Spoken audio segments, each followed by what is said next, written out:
daakuu kana fakkaata. Akkasinitti tola abdiin qaba kun hawaasaasi. Maashaallah jedha hundi keessanuu itti fayyadamaa isinin jedha. Kiyya baay'ee akka jaaladha.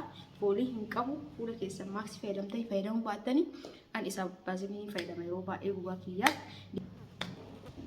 Assalamu alaikum warahmatullahi wabarakatuh. Akan nagaa jirtanii wardafti kiyya jaallatamoo fi kabajamoo akan tirsan fayyaa keessanii alaamanni isaanii keessan nagaa dalagaa fi ammaal fakkaatu jecha har'aan kana dhufnee jirra.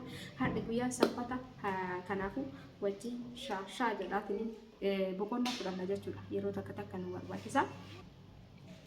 Simbommaa irratti akkan jechuun keessa hin oolle. Kanaan booda sanbata viidiyoo babbareessiniif waraaba. Maaltu kan natti ibsee fi maaltu akkanatti na ibsee wajjumaan laala jechuudha. Isin viidiyoo hanga dhumaatti ilaala. Akkasumas laayikii godha.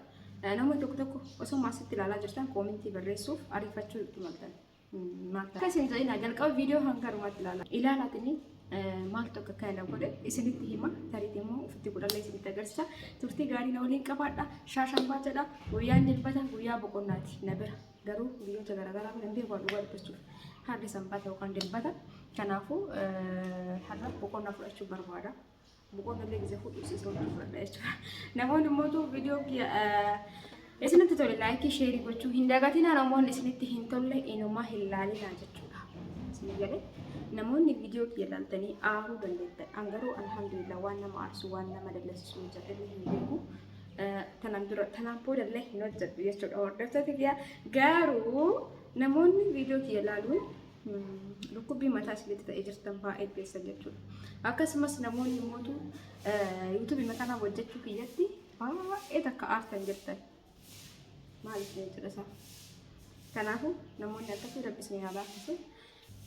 Erga fayyaa qabaadhe, eega harkaan qabaadhe waan kamuu ni hojjedha jechuudha. Yuutuubii irra deemee dabalatu hojii biraa ni hojjedha. Hojii kamuu ni hojjedha jechuudha. Anis ni galee yuutuubii as baaseetiin hin argitan malee. Hojii yuutuubii dhalatti hojii hedduun hojjetaa jira. Ammallee iddoo hagaratti fayyaanaa kenne hojii hedduun hojjeta jechuudha. Kanaafuu warri akka jettaniitiin sammuu keessaniif waan hin taane himtanii sammuu keessa waan hin taane qabsiiftan yeroo tokko sammuun ijoollee waraqata jedhamu waraqata adiidha waan irra buusan waanuma jedhanii qabatanii jedhan.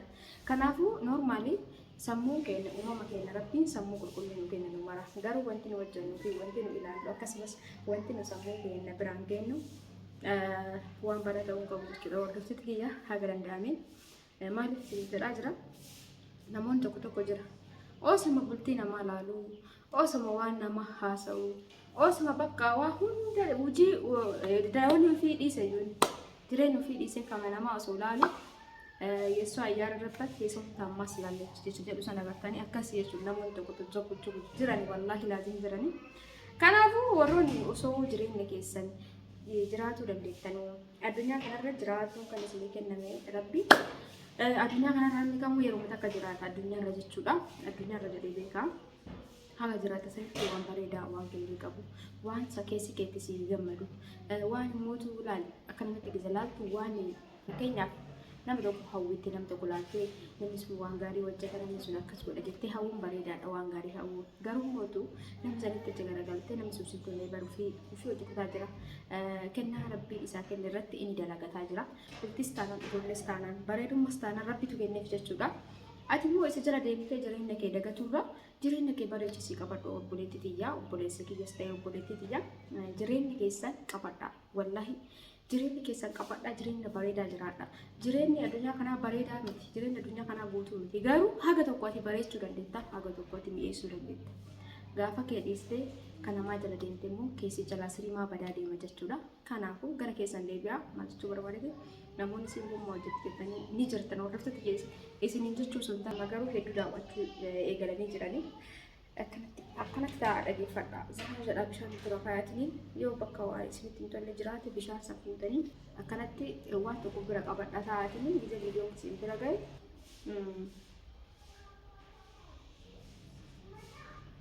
itti dhugaa laala jechuu barbaadeeti. Yoo balleessi dhiifama koo hin ilaalan nama kamiifuu alhamdulillah nama kamiifuu badhaadhee hin beeku. Alhamdulillah rabbii kiyya galatan galchaa ufdirallee hin yaadu. Jireenya kiyya haga rabbiin na jiraachisa hin jiraadha. ni tattaafadha jechuudha. Jireenya bareedaa jiraachuu fi kan namaa guutu rabbiidha. Kanaafuu ati tattaafadhu waan gaarii yaadii fi bicharii gaarii akkasumas uf dura waan gaarii tokko hawwii rabbiin gaaf tokko sii godha jechuudha. Gaafa ati garuu waan gaarii hawwuu dhiiftee waan badaa namarratti nama kana godhu bultii kana siin baasee asiin diigee no ati sirimaa kee diigaa jirta jechuudha. Mee zoor jedhiif duuba kee ilaalee akkam akka jirtu takka gammachuu qabdu.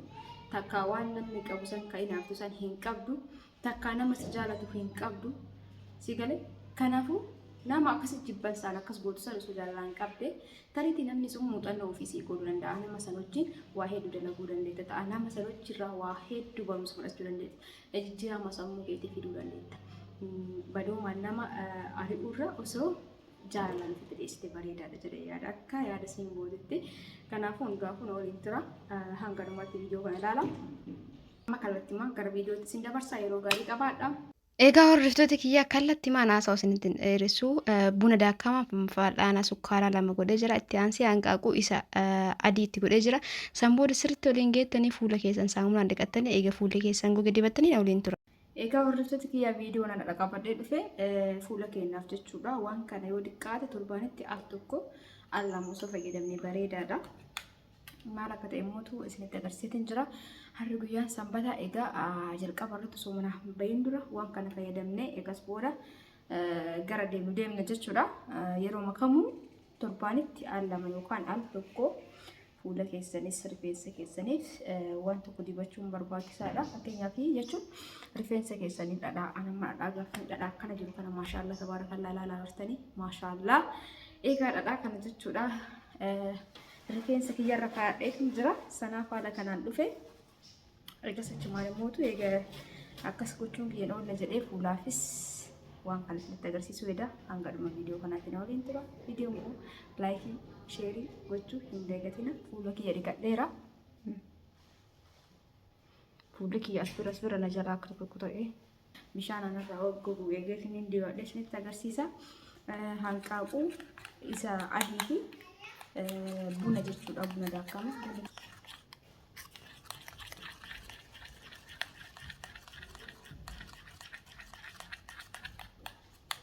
Egaa hordoftoota keenya osoo dibatiin dura sirriitti akkanatti dhahuu qabna sirriitti jechuudha. Hanqaaquun kun karaalee hedduudhaan fuula keenya hedduu takka bareedaadha. Hedduu takka fuulli keenya yeroo kamuu akka fuula ijoolleetitti nuuf tura jechuudha. Waan kana yoo fayyadamne jechuun fuulli keenya hin sunturu. Fuulli keenya bakka beebii feesisa jedhamu afaan Ingiliffaatiin. Fuula daa'imaa istiin ta'ee isinii tura yeroo baay'ee waan akkanaa kana fayyadamaa yeroo baay'ee neecharii ta'e yookaan waan uumamaa mana keessatti argamu. Fuula keenyaaf kana yoo isin jedhu wanna hunda osoo hin ta'in waan fuula keenya hin miine jechuudha. Haga tokko dubbistanii waan saayinsiin jedhu sanillee irraa hubattanii san keessaayyuu jechuudha waan saayinsiin jedhee hundi fuulli keenya hunda isaatu fudhatu ka fuula keenyaa ta'utu jira ka fuula keenyaa hin taanetu jira jechuudha. Fakkeenyaaf amma hanqaaquu kana namni alarjii qabu jiraatu mala namni alarjii qabu hin fayyadamina hanqaaquu jechuudha. Egaa harka fuula kiyya dhiqadheen booda fuula kiyya dibadhee egaa kaafee mootuu harka kiyya dibadha sanii booda daqiiqaa 10 hanga 20 tursiisuun walitti deebinaa turtii gaarii qabaadha. Daqiiqaa 15 booda deebi'een dhufa jechuudha.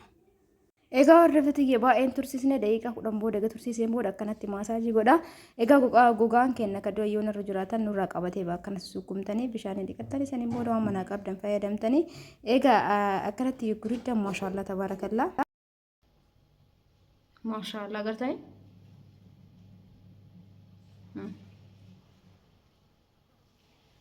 Zorti bira waan qabneef harkaan akkanatti taa'ee isinitti agarsiisuu barbaadeeti.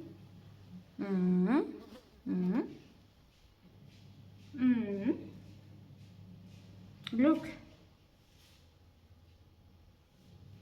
Garuu laala fuulli keessan akka sirriitti isinii qulqullaa'u akka isinii bareedu ta'e yeroo kamuu waan kana dhaabbataa gootanii fayyadamuu qabdan maaksii kana jechuudha.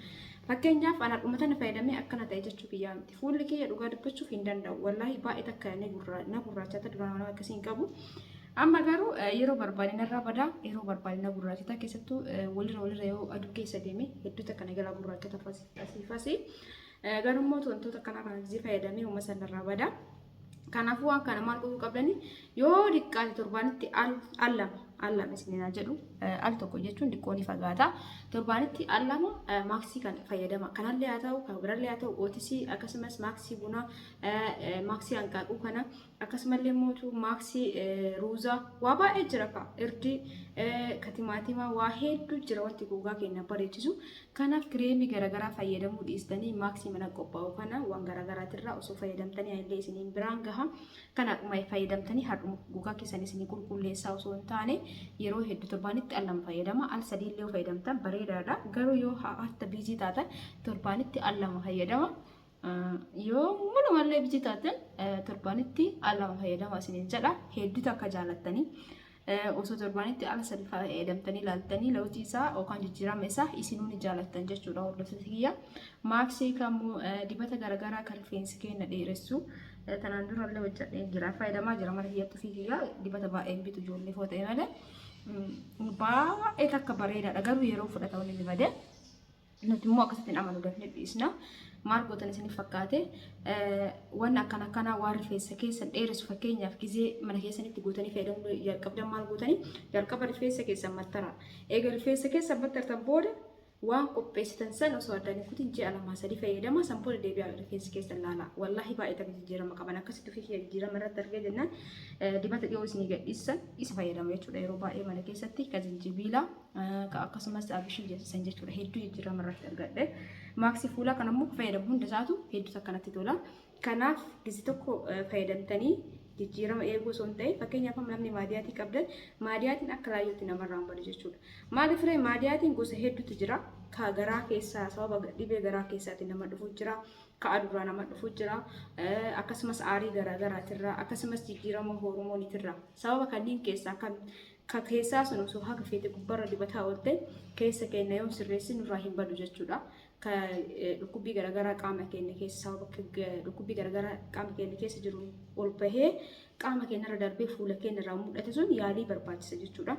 Ka garuu aduurraa dhufe kan wanta salphaatiin dhufe kun maaksiidhaan haga tokko ni fayya. Akkasumallee immoo ka jijjiirama heermooniitirraan fakkeenyaaf yeroo takka shamarran gizee waan shamarranii jiran argitan fuulli keessan isin shifrina'u eegas booda isin irraa badu hin bada jechuudha. Akkasuma kawoo wanni maadiyaatiin kun jechuudha sababa aduuti yoo isin dhufe haala salphaan isin irraa baduu danda'a. Sababa dhukkubbii keessaatti yoo ta'e immoo dhukkuba garaa keessaa sayyaaluun dirqama. Akkasumallee yaada garaagaraatii bishaan gahaa dhuguu irraa yogguu dhufe san jechuudha ofii keessanii ilaaltanii fayyadamuu dandeettanii ofii keessanii ilaaltanii kamirra akka jirtan maadiyaatii akkamii akka isin irratti bahee yoo aarii ta'e yookaan bishaan gahaa dhuguu dhabuu ta'e aarii sanjii haga tokko jechuudha. Shamarran waa hedduutu nu aarsa mana keessatti jechuudha. Garuu aariin furmaata miti. Yeroodhaaf namni kamuu ni aara garuu yeroo takka tasgabbaa'uuf ta'a. Jechuun yoo ofii keenya jiraanne wanni nu aarsuun yoo ofii keenya jiraanne jechuudha ka aaru. Yeroo ammaa kana namni dhugaa dubbachuuf yoo hin danda'u dagaa hin danda'u.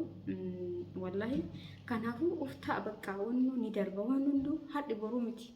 Borummoo iftaanii miti guyyaan mara haaraa waan dhufe hunduu darbuun isaa namni hunduu jireenya keessatti qormaata garaagaraatiin haguugamee jira wallahi laazim. Garuu akkanatti nama fakkeenyaaf akkanatti gizee isin afootaa yaasa'u wanna takka rakkoo waan hin qabne isinitti fakkaatu danda'a. Garuu namni hunduu wannuma rakkoo hin taanetu rakkoo itti ta'ee jira jechuudha. Bara wannuma rakkoo hin taanetu jireenya kee jiraataa jirta bultii bareeda jiraata ijoollee qabda. Garuu namni immoo ni jira namoonni akkasii waan akkasii hin feene kasi jala deemanii lal bultii kee ka bareedisan bakka waan rabbi bareechee sii kenne san balleessuuf kan deeman garuu farda gongoraniiti maaliif waan rabbiin ganama tolche namni balleessuu abadan hin danda'u. Kanaaf maal isin jechuu barbaadeeti sababa maadiyaatii kan hunda haasa'ee warroonni maadiyaatiin ulfaata ta'e maaksii kanaan namarraa hin badu. Haa ta'uti bishaan gahaa dhuguudhaan irriba rafuudhaan haga dandeettan waan onlaayinii kanarratti waanuma argitan laalaan olina haga tokko waan sammuu keessanii isin bashannansiisu yeroo takka laalaa akkasumas yaadarraa bilisa ta'uu hin danda'amu garuu haga tokko maaliif ofii keetti ilaali yeroo tokko kanamatti kan nam tokko bar ka jiruu ofii dhisa jiruu namaatiif maadiyaatiin itti ba'ee jira wallaahi laazim dhiifama manarraa fudhate jiruu ofii dagate osoo jireenyuma namaa kana laalu osoo mahinaaf maadiyaatiin akkana fuula muluuf itti jira. Inni sun maal jettaan mi'a ufiyyuu hin taane nama biraatti osoo cinqamu maadiyaatii fuula isaa bardeessisuu jechuun waan ulfaataadha rabbiin waa laaffisu. Kanaafuu hundaafuu isin warri maadiyaatti jirtan daftanii irraa baruu danda'a. Gosa maadiyaatii keessanii beekuun barbaachisaadha. Amma egaa sukkumeen booda hedduu tokko gugee jira. Amma fuulli nama dhukkuba yoo akkanatti riddanii amma kallattii maan dhiqadhee deebi'a jechuudha. Dachaalee hordoftoota kiyyaa waaw maashaallah tabaarakallaa hedduu takka bareeda. Hedduu takka qulqulleessa harka keessan fuula keessan akkasumas yoo isinitti tole qaama keessan guutuu fayyadama maaksii kana.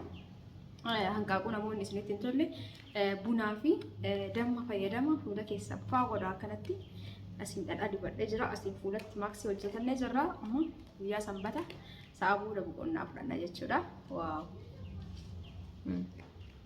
maalitanii inni laala bakka kanatti gurrakkate asbira akkanatti asbira bartanii hedduu takka jijjiirama qaba amma fayyadamee guyyaa 3 booda deebi'ee fayyadama. Guyyaa 3 jechuun torbaanitti yeroo lama fayyadamee gahaadha. Garuu kana qofatti hin dhiisu jechuu barbaadeeti yeroo akkanatti gattaa waliqaa sanbata dirqama fuula keenyaafis yoo amma tanaan dura akkasii gootanii hin qabaatiin kanaan booda sanbata guyyaa manatti dabarsitan qofas ta'uu danda'a. Isin guyyaa isinitti tole guyyaa manatti dabarsitan mataa keessan irra dhadhaa kaa'adha. Fuula keessan maaksii uumamaa fayyadama. Maaksii uumamaa gosa hedduu jira kana qofaa miti. Akkasii dabarsaa isin jedha saniin booda maal gootanii egaa maaksii uumamaa fayyadamtanii eega dhadhaa dibattan booda waan ho'aa dhuguun dagatiin asiniin ja'a hordoftoota yeroo takka tokko yeroo ani dhugaa dubbachuuf yeroo ofii kennitan yeroo garuu ofii keessan deebitan keessi keessan gammachuu qabaata boqonnaa qabaata jedhaniituma yeroo tokko akkas ta'uu baradha. Itti aansee leeshinii kana isinitti agarsiiseen ture baay'ee takka bareedaadha. Garuu orijinaal isaan argamu yoo argame kireemii mataa isaa qaba. Baay'ee bareeda baay'ee dhugaa dubbachuuf kan kireemii gosa hedduun beeku gosa 3 gosa 2 kan hin beeku kan fayyadamee beeku jechuudha. Fuula kiyyaaf yeroo baay'ee kan fayyadamu diqqeen irraa baaziliiniin jaaladha. Baaziliinii yoo beektan maatii ofirraa qabdu suuraa jechuudha. Ammas baaziliinii fi ooyilii kana hedduu jaaladha jechuudha. Ooliif ooyilii fuula kiyyaaf hedduu fayyadama.